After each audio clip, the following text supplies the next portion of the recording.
Welcome to an enlightening journey through Robert Kiyosaki's renowned book, Rich Dad, Poor Dad. A cornerstone in the world of financial literature, this book is more than just pages bound together. It's a gateway to financial freedom, authored by none other than Robert Kiyosaki, a man who has been there, done that, and now shares his wisdom with the world. Kiyosaki's journey, his teachings, his wisdom, are all encapsulated in this book. From his humble beginnings to becoming a financial guru, Kiyosaki has never shied away from sharing his experiences. Rich Dad, Poor Dad is not just a book. It is an essential read that has influenced countless financial enthusiasts across the globe. Why is it so influential, you ask? Well, it breaks down complex financial concepts into understandable nuggets of wisdom, paving the path for financial success. So are you ready for this journey? Join us as we unravel the secrets to financial success as told by Robert Kiyosaki himself. One of the pivotal lessons from Rich Dad, Poor Dad is the importance of financial education.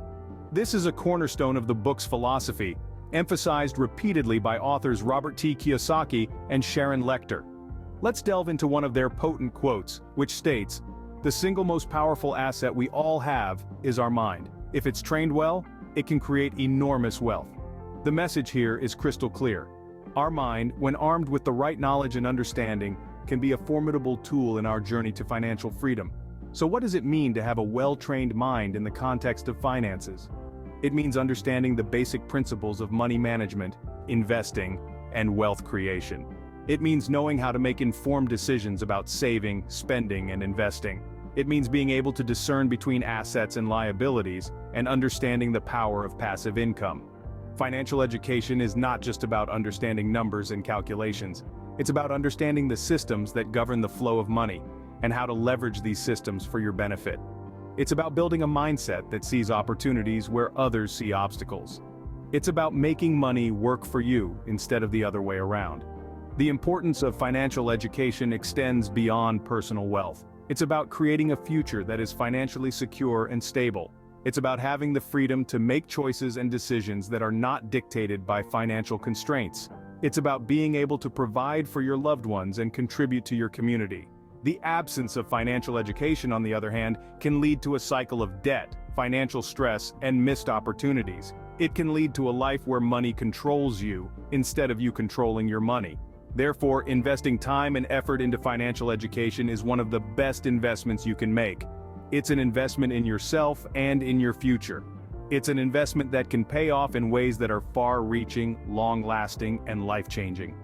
As Kiyosaki puts it, an untrained mind can also create a disastrous financial future. So let's commit to training our minds, to arming ourselves with financial knowledge, and to building a future that is financially secure and free. Scene script. Let's dive into another profound lesson from the book, understanding the difference between assets and liabilities. One of the most impactful quotes from Robert T. Kiyosaki and Sharon Lechter's bestseller is, "Rich people acquire assets. The poor and middle class acquire liabilities that they think are assets." This statement is the bedrock of their financial philosophy. But what does it really mean? Well, let's start by defining assets and liabilities. An asset, as explained in the book, is something that puts money into your pocket. It could be a rental property, a business, or an investment that generates income. On the other hand, a liability is something that takes money out of your pocket. It's your expenses, like your car payments, your mortgage, or your credit card debt. Now, here's where many of us get tripped up. We tend to think of our home as an asset, right? After all, it's probably the most expensive thing we own. But according to Kiyosaki and Lechter, if it's not putting money into your pocket, it's not an asset. It's a liability. This is a radical shift from traditional thinking, but it's an essential one if you want to achieve financial independence. So how does one go about acquiring assets? The authors suggest starting small. Perhaps it's investing in a low-cost index fund, buying a small rental property, or even starting a side business. The key is to focus on building income-generating assets and reducing liabilities. But remember, acquiring assets doesn't mean you should live a life of deprivation. It's about making wise financial decisions that increase your wealth over time.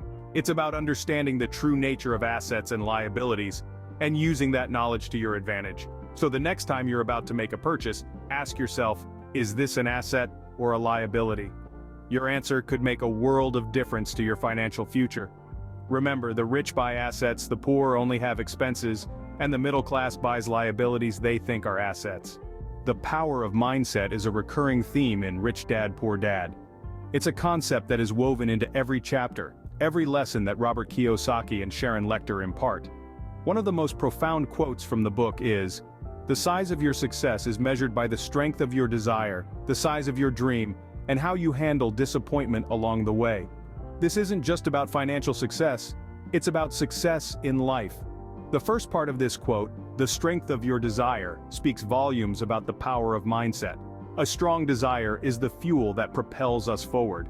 Without it, our dreams remain just that, dreams. With a strong desire, we become unstoppable in our pursuit of success.